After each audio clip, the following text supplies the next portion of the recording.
ভিজানোর পরে কতটা বড় হয়েছে আর ফুলে গেছে। আর দুধটা দেখেন পুরো মালাই, এত ঘন আর সরে ভরা। এরকম দুধ দিয়ে কিন্তু পিঠা খেতে খুবই মজা। আসসালামু আলাইকুম। তেল ছাড়া পরোটা দিয়ে সকালের নাস্তা করছি। আর সকালবেলা কিন্তু তেল ছাড়া পরোটা ডিম ভাজি দিয়ে খেতে কিন্তু ভালোই লাগে, তেল দিলে তো বেশি ভালো লাগে। তো যাক, খাওয়া দাওয়া শেষ করে এখানে যে রান্নাবান্না চলছে। বলেছিলাম এর আগের ভিডিওতে যে খাসি মুরগি আনা হয়েছিল, সেটা এখন প্রেশার কুকারে সিদ্ধ করা হচ্ছে, কারণ প্রচুর পরিমাণে শক্ত এর হাড্ডিগুলা। তো এই যে রান্নাবান্না প্রায় কমপ্লিট, মাংস রান্না দেখতে পাচ্ছেন। আর খুব তেল, মানে মাংসটা থেকে খুব তেল বের হয়েছে। মাংসটা আলু দিয়ে রান্না হয়েছে। আর অন্যদিকে এই যে আব্বু টিফিন বাড়া হচ্ছে। আব্বু কিন্তু হাড্ডি খেতে পারে না, কারণ দাঁতে তার শক্ত লাগে, হাড্ডি খেতে কষ্ট হয়, যার কারণে সলিড মাংস দেওয়া হচ্ছে। আর মাংসের সাথে সাথে কিন্তু ভাতের সাথে কিছুটা সবজিও মিশিয়ে দেওয়া হয়েছে। আর আমার আব্বু একটু নরম ভাত পছন্দ করে, তাই গরম গরম ভাত যখন একসাথে করে দেওয়া হয় ওটা কিন্তু ভাপে আরও নরম হয়ে যায়, যেহেতু এটা হটপট একদম দুপুর পর্যন্ত খুব সুন্দর থাকে। আর আগের ভিডিওতে দেখেছিলেন যে আমি চিতই পিঠা বানাচ্ছিলাম। আর চিতই পিঠা কিন্তু কিছু অংশ, মানে কয়েকটা পিঠা দুধে ভিজানো হয়েছিল। আর দুধে ভিজানো পিঠা তো আমার খুব পছন্দ, তো আমি একটা খাচ্ছিলাম আর আপনাদেরকে একটু শেয়ার করছিলাম যে ভিজানোর পরে কতটা বড় হয়েছে আর ফুলে গেছে। আর দুধটা দেখেন পুরা মালাই, এত ঘন আর সরে ভরা। এরকম দুধ দিয়ে কিন্তু পিঠা খেতে খুবই মজা। আর এটা কিন্তু অরিজিনাল একদম খাঁটি গরুর দুধ।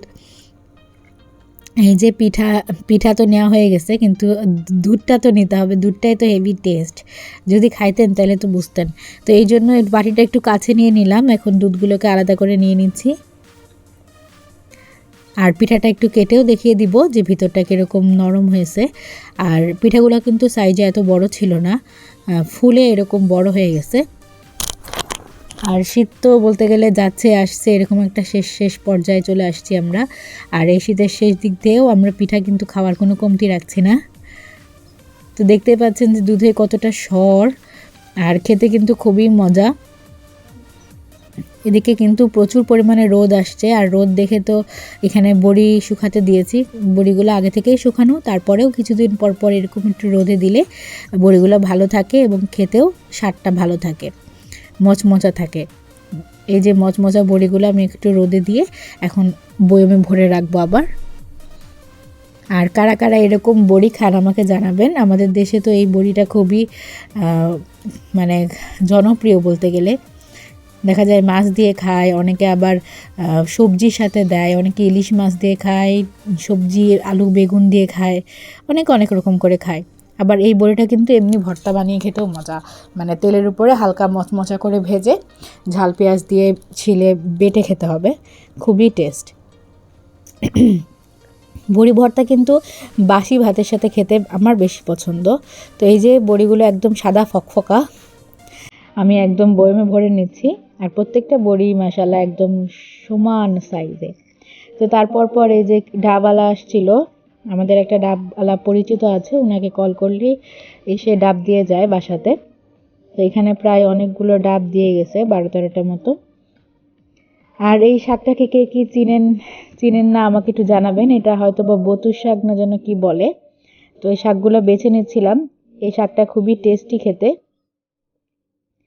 তো অল্প অল্প করে বেছে নিচ্ছি আর আপনাদেরকে একটু দেখিয়ে দিচ্ছি। আর এই শাকগুলো কিভাবে বাছতে জানি না, আমি এভাবে পাতাগুলোকে আলাদা করে নিয়েছি আর ডাঁটাগুলোকে ফেলে দিয়েছি। দেখেন কতগুলো ডাঁটা আর শাক কতটুকু, এইটুকু শাক ভাজলে তো একদম অল্প হয়ে যাবে। আর শাক, মাংস, ভাত, সবজি থাকা সত্ত্বেও আমার ওগুলো কোনো কিছুই খেতে ইচ্ছা করছে না, আমার চাইনিজ খেতে ইচ্ছা করছে। যার কারণে আমি অনলাইনে অনেকক্ষণ ভাবলাম যে ফুড পান্ডাতে অর্ডার করব। দেখলাম যে প্রায় দুপুর গড়িয়ে বিকাল হয়ে আসছে, এই সময় হয়তো বা ভালো পাবো না, তাই আমি নিজেই বানানো শুরু করে দিলাম। আর আধা ঘন্টার ভিতরে বানিয়ে খেয়ে বসে থাকলাম। এই যে দেখেন, আমি এখানে চিকেন ম্যারিনেট করা ছিল, সেগুলোকে ছোট ছোট পিস করে আমি ভেজে নিয়েছি, কারণ তাড়াতাড়ি হওয়ার জন্য।